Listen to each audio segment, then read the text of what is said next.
So we're here again with George, someone who has mentored me a lot for my entire lifetime. And this time we're going to talk about executive presence. How many years in entire lifetime? In how long have I known you, George? I was probably 16 1989? years old. 89, 88, gano'n. College, 'di ba? 16. Hindi, high school pa lang. High Lifted school na pa ako lang, sa church oo. eh. Oo, So sabihin 14. So I've known you for 38 years. yun, 'di ba? Ang tagal na nun, ah. Dami na rin naituro sa akin ni George eh. Eh, So George, yung mga tao kasi maraming curious executive presence. hmm. Ano ba yung napapansin mo sa mga executives na nakahalubilo mo about their executive presence? Iba-iba, eh, 'no? Kaya lang there's one common denominator. Makikita mo they have the desire to be executives. And it shows in how kung paano sila magdamit. So I had one student. Paano siyempre 'pag gano'n, usually mga estudyante mo nakamaong o kaya pinaka-ano na yung medyo, ano yung tinatawag nila na smart casual, yung mga ganyan. Siya hindi, naka-coat and tie. As in, from top to bottom, coat and tie. No? Siyempre, nung tinanong ko, where'd you come from? Ganyan, no? The office, really, ganyan, no? Did you have a meeting? Hindi daw. Sabi ko, so why are you in a formal suit? I try to do this every day. Di sabi ko, galing no? Kumbaga yung step one ng executive presence, no? Doon na tapos na eh. But then, ang problema raw niya, he can't express himself well because he comes from yung kumbaga survivor eh. Came from family, from the province, and then he went to school until he and his sister graduated. After being hired by a couple of companies, they decided to strike it out on their own. Ngayon, ang ganda na ng ano nila, ang ganda ng clientele nila and everything. Ang ano lang niya, yung communication skills niya because yung tawag natin dati regional accent. But, sabi ko nga sa kanya, yung madali naman mo overcome yan as long as you're understood. Eh. Tapos nakita ko yung mga libro niya sa opisina, mga Gary Vaynerchuk, mga self-improvement Kasi sabi ko, this guy has a long, yun talaga yung will go a long, long way talaga eh. And true enough, ayun, dami niyang international clients, mga Europeans, mga ganyan. And it all starts with that, yung dressing up. And then, ang maganda sa kanya kasi maganda yung boses niya eh. So, yung accent na lang ang inaano. No? Kaya lang, I didn't harp on that. Sabi ko, basta maintindihan ka. And he's doing well now. No? Ang nakakatuwa nga, I even gave a workshop for his employees, about 20, there were 20 in his team. So once a week I'd go there. We'd spend the day doing exercises, yung mga ganyan. And it was fun. And nakita ko naman, pati yung staff niya, ganun din, yung tumaas yung self-confidence na every morning when they come in, somebody is assigned to write the word for the day with the pronunciation. So they take a look at it. Tapos idiom of the day, ganon. So, at least doon nagiging comfortable sila. Yung communication skill, it really is very important. In order for you to have a good communication skill, you start with your voice. So George, Fortunately, sorry, what I'm hearing from you is itong student mo na to, sabi mo yung may regional accent siya, yeah. pero yung voice niya, siguro it was authoritative ba? Ganun? Commanding? May pagka-authoritative. It wasn't really a very nice voice. Mm. Uh, Regular voice. Kaya lang the way he spoke kasi, napaka-confident eh. Mm. Kumbaga yung damn the torpedo siya kung magsalita eh. Ganon. Tapos sasabihin ko gusto ko. Ganon, no? Ah, Maybe you got that from Gary Vaynerchuk. No? oh. Idol ko yun, si Gary V. Eh. So, George, what I'm hearing from you is even if someone does not have good pronunciation, kasi may regional Mhm. accent nga siya, nadala niya sa number one, do sa pagdadamit, and Mhm. second is in the commanding authoritative Yes. voice. Yung confidence, okay. Siguro tatanungin, no? Bakit pagdadamit? When you're well-dressed, +5 ka kagad sa pogi points, di ba? You feel good about yourself when you're well-dressed. Kasi naman yung mukha kang, di ba? Whatever. So, you feel good, your confidence level, tumataas na yan eh. Para bang may karapatan ka magsalita dahil ang ganda ng damit mo eh. And I know some people, actually not really some people, but a lot of people na who go out of their way to have bespoke clothes, especially suit. Paano it makes them feel good. And definitely, mas maganda yung bespoke. Bespoke yung pinapagawa mo talaga. No? Yung pasadya na tinatawag namin when we were young. No, mas maganda talaga ang fit no kasi sa bumili ka sa off the rack. So, yon no. Ako kasi ganun eh. I don't buy off the rack eh. Paano yung katawan ko payat ako? So mas maganda if talagang ginagawa para sa akin. No, it improves kumbaga ano, yung tingin sa iyo ng mga tao. Uy, okay ito yung mahusay magdamit, and that translates to self-confidence. At yun ang nangyari dun sa student ko yun. Ano?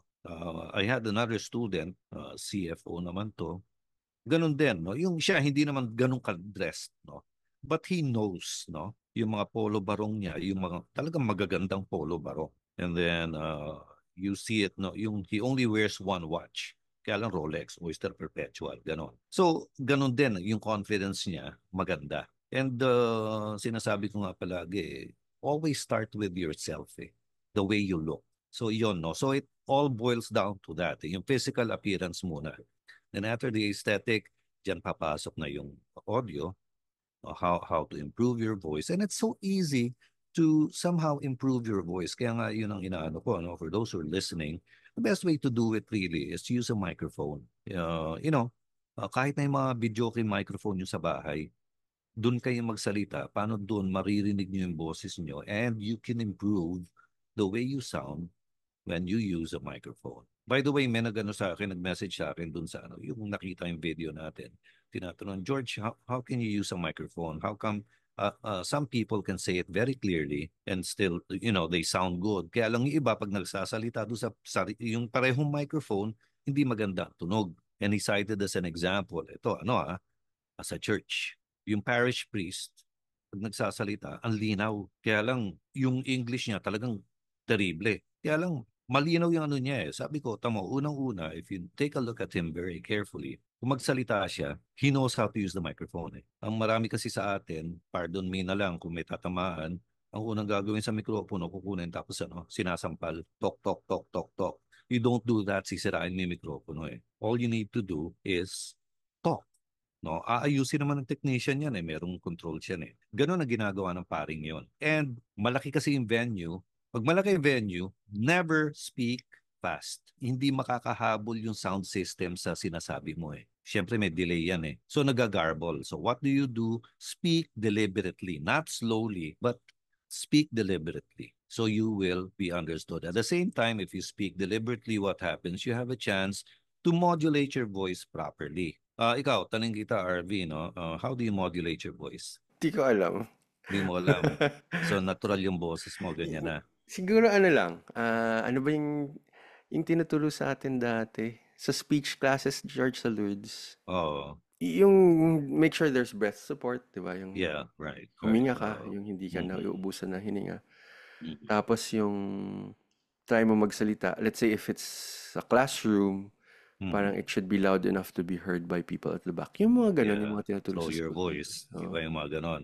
Oo. Alam mo, nakakatawa kasi, ang marami nagsasabi, yung modulation daw, dapat pababaan ng boses. But remember, my daughter, yesterday, we were in the car. We were listening to a radio station. Tapos naririnig niya yung announcer na yung, kunwari, this is brought to you by BLDT. Yung talagang, parang sayad na yung boses. Basta iba iba yung dating, hindi smooth. Tinanong ng daughter ko, bakit ganyan magsalita yan? No, why does he speak that way? He wants to modulate his voice. Sabi ko, why does he sound that way? Well, that's his concept of modulating. No, ako, ang concept ng modulating ko, the more comfortable you are, that's the best modulation that you can ever have. So it's much better na tuloy-tuloy ka lang, na hindi ganun kababa yung boses mo. Kaya lang, tuloy-tuloy. Kasi naman pipilitin mong babaan, sumayad yung boses mo, maraming mangyayari. So it really is very important na yung comfort ang importante kaya yung posture, ganyan, yung breathing exercise before you talk, importante lahat yan. And for those who are unaware, ang mikropono dito in front, of course there are different kinds of microphones, but generally speaking dito, in front of your chin, not under your chin, not in front of your mouth. It's always here in front of your chin. the closer you are to your mic, ang perception is the lower your voice is. No, paano yung bass frequencies mo kasi mas mabilis mag-travel kaya lang nawawala ka agad. Hindi masyadong malayo yung distance. So you put your mic closer to you, yung bass frequencies ang mahuhuli. So it's a simple technique, no? It's physics actually. I remember there was this, ano ko, admiral o general sa US. What's the best thing you could advise people on how to start their day or something? Sabi niya, make your bed. Because when you wake up and you make your bed, you would have accomplished something already first thing in the morning. And you feel good about it. Yung iba nag-exercise first thing in the morning. So yung, ano ba yung tawag doon? Yung feel good hormones, yun ang nagte-take over. Have a system as soon as you wake up. You know, make your bed or jog or whatever, and they feel good about it. Actually, George, yung making your bed, no, na-relate ko lang. Kasi ang dami na palang taong may ADHD ngayon. Yeah, And agree. then one of the things that people with ADHD have is they're low on dopamine. And doing something simple like making your bed, it gives them a dopamine hit. Yep. So it actually makes them better able to Yeah. do other things. Kasi parang, uy, dali na, nagawa ko agad. So now they can move on to doing something a little bit more difficult. Yeah. Ang iba tinatawag ng ok yan eh. Kaya ganyan yan. OC-OC daw. It's not OC-OC. Yung ano eh, yung deliberate na may gagawin ka for you to have that dopamine hit na eh. So here's what I'm hearing so far, George. For executive presence, you have to look good, you have to sound good. Ano yung qualifier ah? Looking good does not mean you have to go to Belo or whatever. No? Yung natural ano mo. As long as you're clean, you're neat, that's looking good. It's different from being handsome or being beautiful. Oo nga. Otherwise, artista na sila. No? Hindi na sila Yan, corporate executive. Oo. Wag na sila mag-executive presence. Screen presence na sila. Mas malaki pa kikitain nila. So in terms of executive presence, ayun, so what I'm hearing is you have to dress respectably. Yung pala, dun ko gusto mag-comment kanina, George, sa sinabi mo. When people dress up, it does something to their own psyche. Yeah. Oh yeah, so I feel good about it. When you said that, actually, ang naalala ko si Batman. Na parang pag sinusuot niya yung Batman costume, nag-iiba yung personality niya. Yeah. From the mild-mannered Bruce Wayne, nagiging killing machine siya. Kasi parang wearing the uniform creates a mental switch in his brain. Parang, ano to? Game on, game face, fight mode. Pero sa executives, George, na mga nakikita mo, no? I mean, kasi given that more and more companies have a dress-down culture, hindi na kagaya nung panahon ng bangko na everyone's wearing a necktie. Mga ganon. What do you think is the minimum acceptable for people to have that executive presence dun sa pananamit nila without making it too stiff? Sabi nga nila, dress down, dress down. As a matter of fact, makikita mo pati Colehan ngayon, yung mga leather shoes nila, white yung soles eh. Parang rubber shoes na rin, di ba? Personally, I don't like it. No? I'm not in favor of that. Kumbaga, mag-leather sole ka pa rin. Buy a pair of leather shoes na talagang leather talaga, pati yung swelas. Standard is black.